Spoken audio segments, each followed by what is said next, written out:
Hello, and welcome to Women in Data. I'm your host, Alex Guyette, VP of Sales at Caserta, and happy International Women's Day today.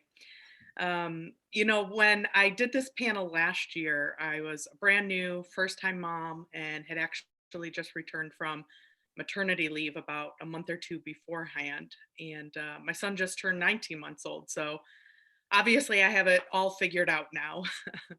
And in all seriousness, as a sales leader involved in all phases of the client life cycle, I get to work alongside some of the industry's most sought after data professionals.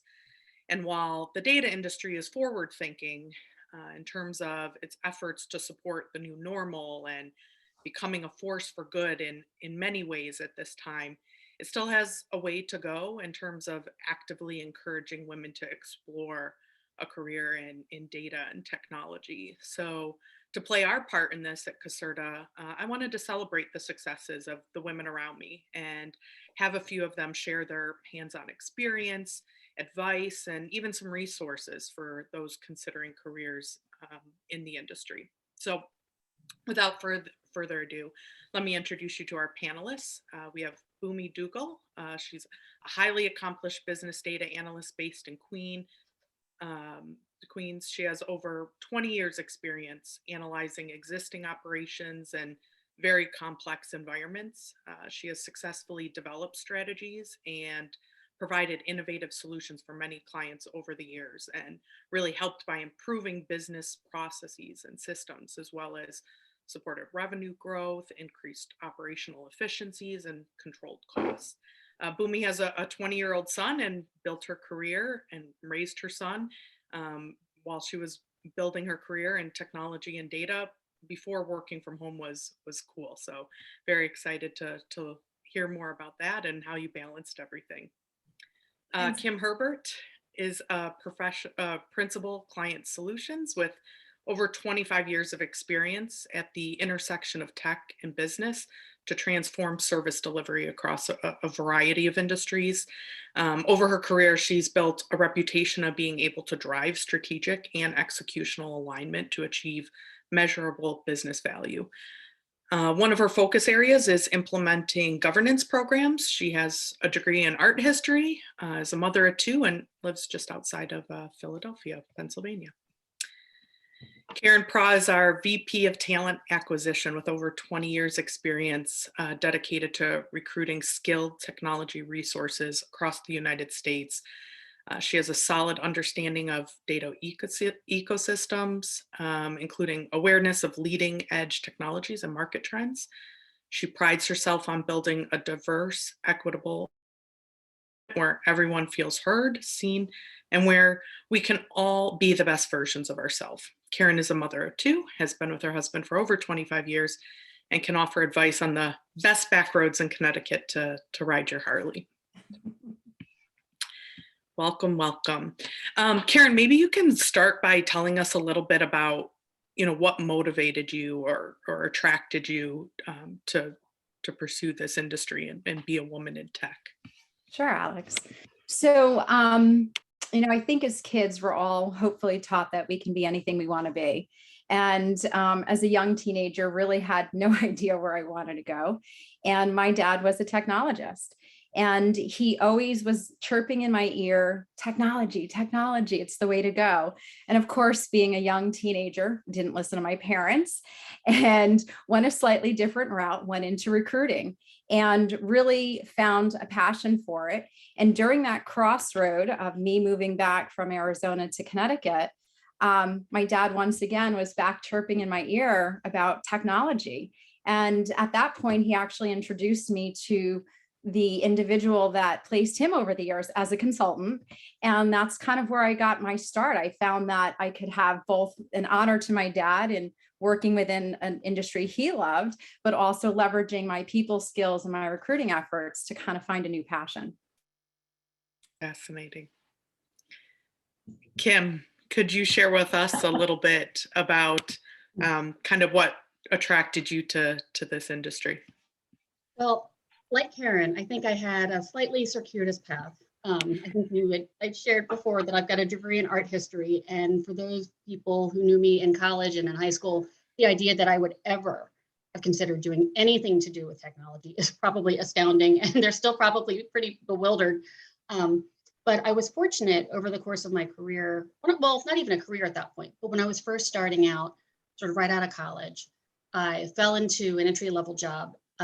And while there, we were publishing press releases online on this new thing called the internet, hard coding everything. So I started doing that and realized, you know what, this is really fun. I love seeing how technology is just changing the way we communicate, changing the way we do our work, changing the market, changing everything. So that sort of got me hooked. And I was very fortunate over the next couple of years to have identified, or not even identified, but had built relationships with other women who were really, really supportive and formal and informal mentors. So I'm very grateful for their help, and realized that I was very fortunate, in my early career to have that kind of support. Absolutely. Mentors are so important, and part of the reason why we're doing this today, to Mhm. put ourselves out there and share these stories. Boomi, can you talk to us a little bit about what attracted you to pursue data as a career? So I would say my story is entertaining. I went to Baruch College to pursue accounting. I was going to be a CPA, so I took a few classes. I was well on my way, and I took a CIS class at Baruch College while I was pursuing just as an elective. And when I took that class, I thoroughly enjoyed it. And I immediately didn't want to do accounting anymore. Even though I was doing well, I just could not cope with the day-to-day monotonous to do. And I found that just computer information systems was more exciting, it was more creative, and it was completely new to me. I hadn't delved or thought about that career path at all, and I didn't grow up with it. So I just changed my focus, and I just graduated with a degree in computer information systems from Baruch College. And from then onwards, I been on this path. So that's why it's a funny story. I wasn't supposed to do this. And now I've been doing this for 25 plus years, and it's mind-boggling that I'm still excited, and it's ever changing, and I'm still evolving. So that's my journey. I think that's one of the great things about technology, Boomi, is that you can consistently evolve along with it. Yes. Because you have to keep learning in this industry, which is great. And it is so broad. If somebody doesn't know what to do and they explore the tech industry, it is really deep. Even after For everyone. years, they find their areas that we haven't probably touched or heard of, each one of us. Absolutely. Thanks so much for sharing those stories and kind of setting the foundation for our conversation today. And that background hopefully resonates with some of our attendees and encourages them, if they're not already part of the tech space or the data or even consulting, to seriously consider it. All of you had mentioned, 10, 15, 20, 25 years experience. What advice, maybe Kim, you can start by telling us, like, what advice would you give yourself, first starting out in tech, or for someone who's newly starting in tech or data now? Like, what advice would be good for them to hear? Well, there's so much. There's so much, but I think that, Boomi and Karen and I, we sort of touched a little bit on it in our initial, like what got us involved in tech. But I guess the biggest thing is just and I know this is going to sound cliche, but there really aren't dumb questions. And it's okay to not know the answer. And it's okay to continue to be vulnerable in that way by exposing your ignorance of some of this. And that's how we learn. I would also say that I was very fortunate, and it is something I look back on and I realize I was very lucky about it, but to look for folks who are willing to take the time to invest in just, talking to you about technology, talking to you about the business process that you may be enabling, talking to you about, how do you deal with difficult people sometimes? How do you, just spending the time to invest in you as an individual? Because a lot of people, when they know that you are interested in bettering yourself and are actively seeking advice, most people are excited to share what they know. I mean, that's sort of why we're here today. So just, I guess, for both of those things, it's just to be open and humble and curious. A lot of those are very natural characteristics that people probably already have and would set them up to be successful in this space. That's right. That's right. I also think, finding a good mentor is something that's really beneficial, as Kim mentioned. But also, I think knowing that it's okay to be on one path and then you can always move. I think there's studies that say in our life we'll have 5 different careers. I've been fortunate enough to have those early on in my life, and now I've been able to really maintain in the career that's given me the most joy. But I think don't be afraid to change your path and don't be afraid to do different things. I never realized there was so much more of technology when my dad, a teenager, was telling me, "Hey, text away." I never listened to him, but I think now I look at the women I get to work with every day, and there's so many different facets to what we do that it's really exciting. So find a good mentor, ask great questions, and explore it because it could be a great avenue for you. That's a really good segue. Boomi, maybe you can talk to us a little bit about your data journey and some of the roles, or as Karen put it, different careers that you've had over the years. What are some of those highlights? Sure. Oh, wow. It just seems a long journey. Though here I am, doing the same thing after so many years. So back when I graduated, there was a company known as Payne Weber, and I think they're owned by UBS now. I'm not sure. It was a brokerage. So that's where I started my career path in tech. I remember going in, the only thing that was on everybody's mind was Y2K, if you guys remember. So that's where my journey started. I had learned COBOL, C in college, and then thereafter, and all of the database things, but even though my focus was analysis and design. So I went through 2 years of Payne Weber. I moved to a smaller firm, a bit of a boutique shop that did insurance, made software for insurance. I've worked at BNP Paribas, doing implementations, Credit Suisse doing regulation work, financial regulations, retail such as Gap. I've done medical institutions, research institutions, education, NYU, and financial companies, Moody's, for example. So I've actually experienced so many industries just doing the same thing that I'm doing now, i.e. tech. And the underlying thing that's been important throughout is data. So, and that was never my focus. I worked on implementations of many systems, PeopleSoft, which was Oracle, Workday, Salesforce, SuccessFactors, medical record systems. So, so many things, but the underlying thing in all of them was data. Without the data, the system means nothing, and people can invest a gazillion dollars in it. So yeah, that's been my journey. And here I am with Caserta, with whom I've had a really old relationships, about 10 years old. And here I am, and so excited to be here. Yes, absolutely. You just threw a lot of technologies at us, that have kind of evolved over your career. Maybe you want to talk a little bit about that and, Yeah. how people can kind of get some knowledge around those leading edge Sure. technologies? So, yeah, sure. So, generally speaking, when somebody looks into going into tech, you can go into so many different areas, right? You can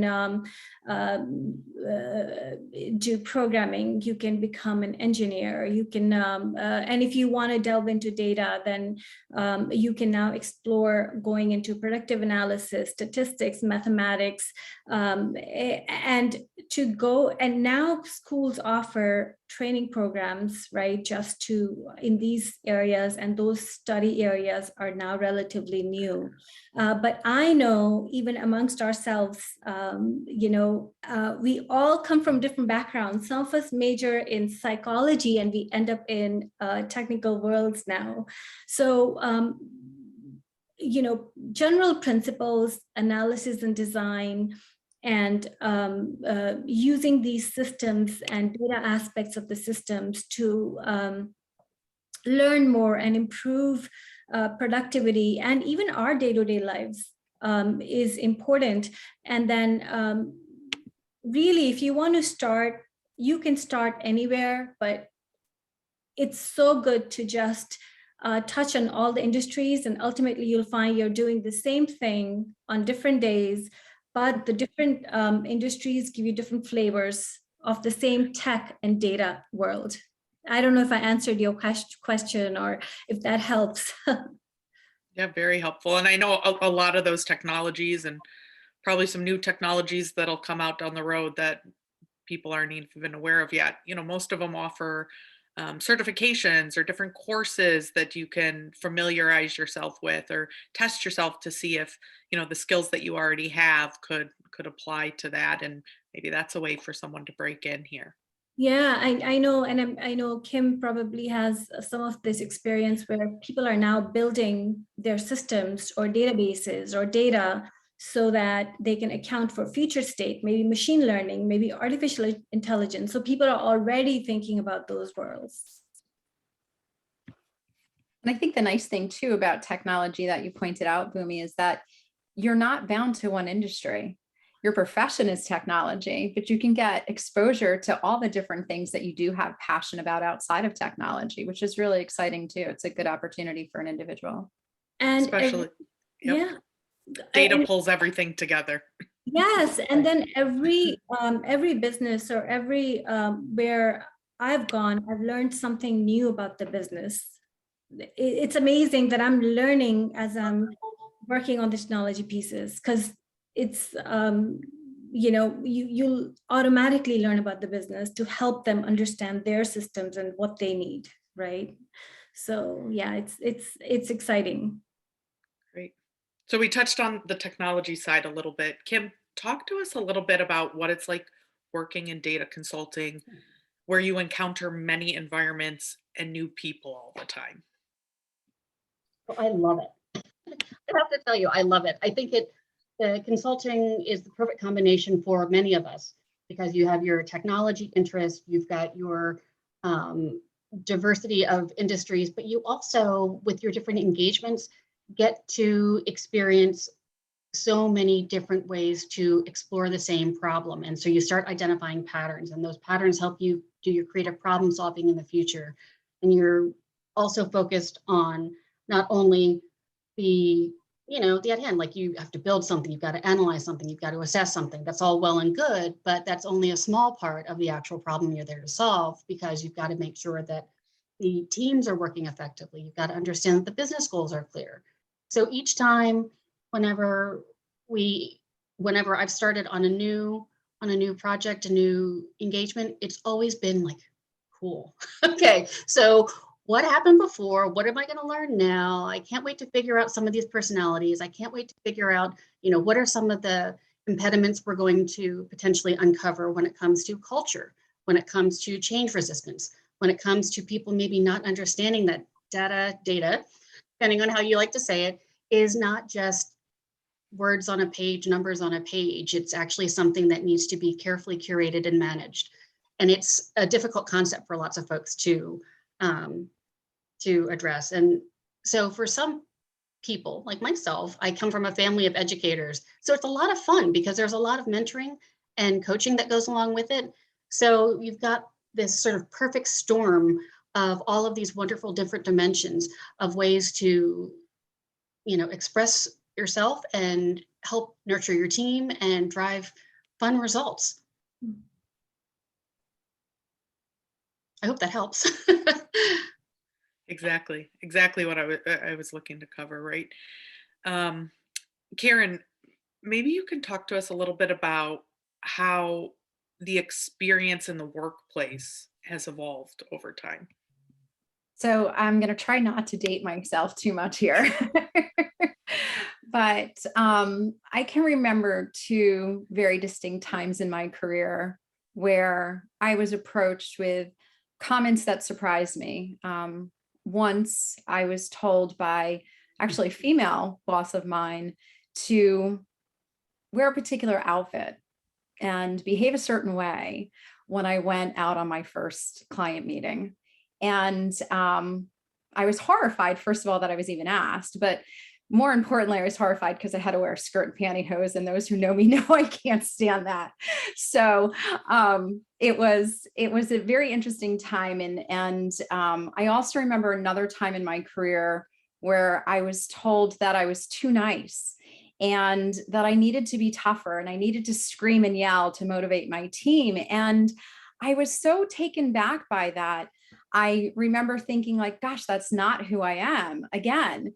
And fast forward to today, and thank God we've progressed as a society where we embrace someone for their talents and their knowledge and not just their assets. I'm, thrilled to be able to work with a bunch of women who have really demonstrated and set a path for other young individuals in the industry or people who are questioning where they should go to be able to find a way and a path into an industry where I think people are really treated and respected these days. And the knowledge that of the individuals that I get to work with every day, I'm consistently blown away by how talented they are, and that they're not perceived as, the girl in the room, they're perceived as the expert in the room. And that's pretty cool. Well said. Yeah, I think that's a really good message too, right? Like everybody knows that things are going to continue to change and things are going to continue to evolve. But I think the fact that things, at least for you, have gotten better. Hopefully that'll encourage some women attending our panel today or Absolutely. seeing And this to.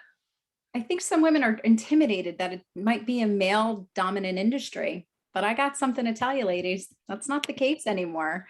There are so many wonderful individuals out there and so many people who are willing to, help build each other up. And, a lot of support from, the men of the organization. I don't think anyone in this organization has ever treated any of us to make us feel like we are not an equal. And I think that that is really the movement going forward for not just women, but for, all forms of diversity in the workplace. And I think that's really great. Yeah. Well said, Karen. It's astonishing that when I first started in this industry, we were definitely looked upon differently. Today, even as recent as a few years ago, but I would say now more so, what I'm seeing is I'm finding myself working with male team members who respect me, as if I'm genderless, which is great. What I mean by that is it doesn't matter to them, that I'm a female. All that's being focused on is the work, what I can contribute, what I can show, what I can help with, all of the above. So I really appreciate that, and things have definitely come a long way. Absolutely. And the data shows that companies that have more diverse workforces outperform and out innovate those that don't. So I think that if the pandemic has taught us anything, I think it's that leaders need to ensure that they and their organizations are able to innovate and transform the way the business responds to challenges and opportunities. And hopefully more women in this field will set us on an even further path to accomplishing that and being able to respond to adversity. Right. And one last thing, just to follow up on what Boomi and Karen were saying, it is, I think the environment has definitely changed, but I think also the expectation for us as individuals that we need to have for ourselves is really important. That there is not, that we need to feel comfortable in questioning and seeking and being ambitious and wanting more and asking for more. So things I think that have changed for me the most is that, you know, there's so much research about women who don't ask for a raise or are going to be maybe asked to participate, maybe not wait to be asked to be called on, like in a meeting, as opposed to volunteering some of their own opinions. And I think maybe it's just because I'm older now, but I do feel like that is shifting. And I think it's just a testament to a lot of women just feeling more comfortable in their own skins and, you know, all of us being more supportive of each other, expressing our opinions and our thoughts in different environments and in different areas. Absolutely. So how do you break through into a leadership role in a male dominated environment? Maybe some of what we've surfaced it is part of that, but Boomi, maybe you can talk to us a little bit about that and how you've done that over the years. So it's very interesting that it should come up now. I just completed doing my goals for this role here. And what was very interesting is that I don't remember doing that in a really long time, especially when I was an independent contractor for a really long time, many years. That said, you just talked about breaking into the leadership role. And I think just sitting down for a bit and thinking about what my goals are short term as well as long term is important. So if you think that you want to get to a certain point in leadership, follow the path by first chalking it out. Early years, it's all right that we want to find our path. We may not know where we want to focus, but as we progress, and I think I could have done this sooner, I could have definitely sat down and figured out what is it that I want, and then work my way backwards and chalk out what I need to do to get there. And I think where I am now, this is a great opportunity for me to sort of pause and think that through. And it's all, well, what I've learned is, and what I've just been told the last couple of days, it's all right if you need to come back and change your goals, either short term or long term. And I think if indeed being very specifically in niche roles or leadership roles is your goal, I think that is the way to get there. Be focused, be diligent, be fair to yourself by actually doing the work. There are no shortcuts, none. So, and you know, that is true for all genders. It's not a men or women thing. Everybody has to do the same thing. So I think now men are more amenable and they don't compete with people based on gender. So that's a great opportunity right there. And it shouldn't be, I shouldn't be categorizing that as such, because that should not be a criteria. And where I am now, for example, I see that that's not a criteria, but I hadn't paused to think about it for very many years. So yeah, I don't know if that helps, but if you want to go into leadership roles, do the work, write down your path. And I think Kim alluded to that, you know, find a mentor. And I know that in the space that I am now, I'm able to receive that feedback if indeed I ask for it. So yeah. And I think if anything, all of your stories have helped to show that the path to get there looks different for every single person. And like you said, Boomi, sometimes the goals change. Sometimes the end goals change. You could end up in a role and say, hey, like, I love this. I want to do this for the rest of my life or for the time being, instead of, kind of pushing yourself to do that next thing, just kind of Yeah. embrace what you enjoy and what you like, and Yeah. what you're good at. And yeah, everybody's success story might be different. The leadership role may mean something different to everyone, right? So for me, I've been doing the same work for so many years, but I find myself doing so many different things in that role that I have no complaints. However, if I wanted to delve into other areas, maybe I want to learn data mining, maybe I want to learn more about data engineering or architecture or analytics, I can just go into those areas because I already have 20 years of tech experience, right? It's still not going to be an easy shift, but easy enough if I want to go there. So that's always an option. So again, chalking out the role, and leadership definition may be different to somebody else, but it can mean anything and anybody can get there. I think the idea of different definitions of leadership is really important.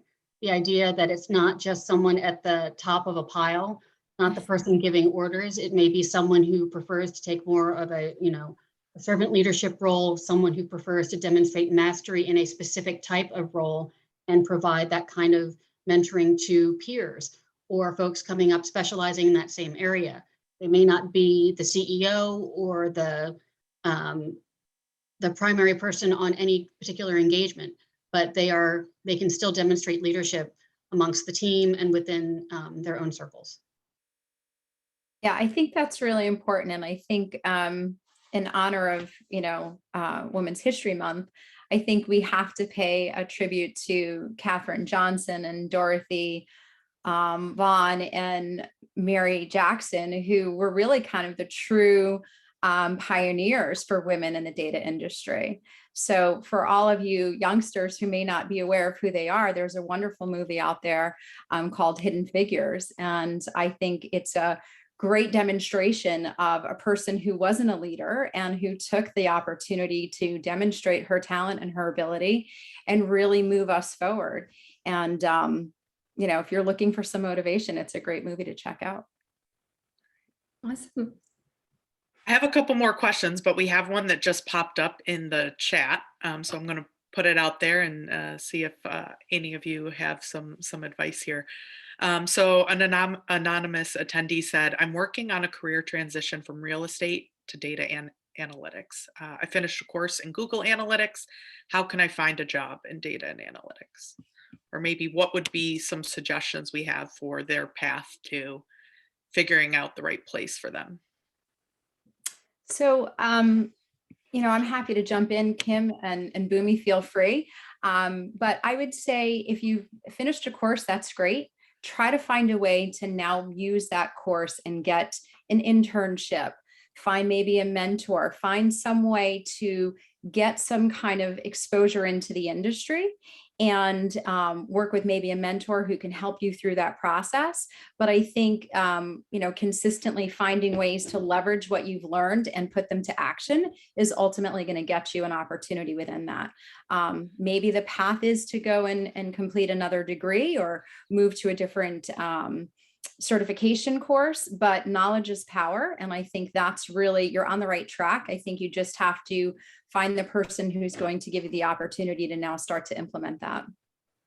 If you can't do an internship, there's tons of hackathons and meetups and all types of events where Girls you can Who Code, test those skills. Girls Who Code, Women in Technology International. Those are great resources. They also have training courses and different things in that regard. So I think that's great. But Boomi and Kim, maybe you have some advice as well as far as how to, kind of take that course and leverage it into an opportunity. Well, I'm curious. because I think in addition to the course, which is obviously super important, I think, Boomi, when you were talking about doing the work and there are no shortcuts, that was something that I took to heart, because for me, that was really looking inward and saying, like, why am I doing this and what's really motivating me? Is it that I really think it's cool? I'm like, okay, data, Google Analytics is great. That's fantastic. Well, then what else? Is it that you want to do the creative problem solving? Is it that you really like marketing maybe, and that you want to maybe experience and flex your influence in that area? Is it that you're looking to up your salary? That's all valid. And I just think looking and really spending time to think about what is driving you, what do you value in a job, might open and broaden your idea of what kind of jobs there might be that could fit into that path. And it doesn't have to be Google Analytics course, go here. Maybe it's something else, and it would still be as satisfying and challenging and educational, and something that you could still bring a lot to, but maybe just not the way you were thinking about it to begin with. And not discounting your skills that you learned from being in real estate. Maybe there's some skills that are transferable, certainly soft skills and things of that nature, just how you think about things, asking clients what they want, what they need. I mean, that's the same way that you would approach data. And that's a great comment as well, Alex, because you can leverage what you know and then what you've learned to be able to maybe provide some data analytics on real estate and use that. And then you can start getting that exposure and that training, or maybe volunteer work as well for other organizations to get that exposure. One last thing, sorry, I know I've been talking a lot about this, but I spent an awful long time in the mortgage industry supporting on the technology side. And let me tell you, there is nobody that IT in any mortgage company, no matter how big or small, values more than someone who actually knows the business. Because from an originations perspective to servicing to, whatever, there are too many people in IT who don't have that subject matter expertise. So if you can get in there and, take a look at those areas as a possible way to combine both of your passions, assuming that real estate is still a passion. I think another example for somebody young and fresh coming out of school, or it's still in school, doing further studies, if you want to, and I think Kim alluded to that, if you want to combine some of your passions, and I'll give you an example, even though I probably shouldn't. My son, he's learning data analytics in school right now at university, and he has a passion for sports because he wants to pursue that area. So he is now learning Python and R to sort of put in some data points, and he's offered up his help to the team, to the coaches and school teams, to sort of come up with winning strategies using data. So, and we were talking about it at length. So this is just an example to, for him to sort of, hone in on something that interests him and something new that he wants to learn to build something in the future. So that's an example of something that could be done. Such a great point. I think a really good place to end. Appreciate your question. To the attendee that submitted that. And Boomi, I think you did a really good job of kind of pulling everything together, leveraging data and technology and kind of where the future is heading, as well as like your passions and your interests, and finding a way to do them both. Yeah. Great. Yeah. Thanks so much for sharing your stories, your advice, all the resources and different technology courses that we've mentioned throughout today's conversation. And again, happy International Women's Day. Same to you. Thanks for having us, Alex. Thanks. Thank you. Bye. Bye.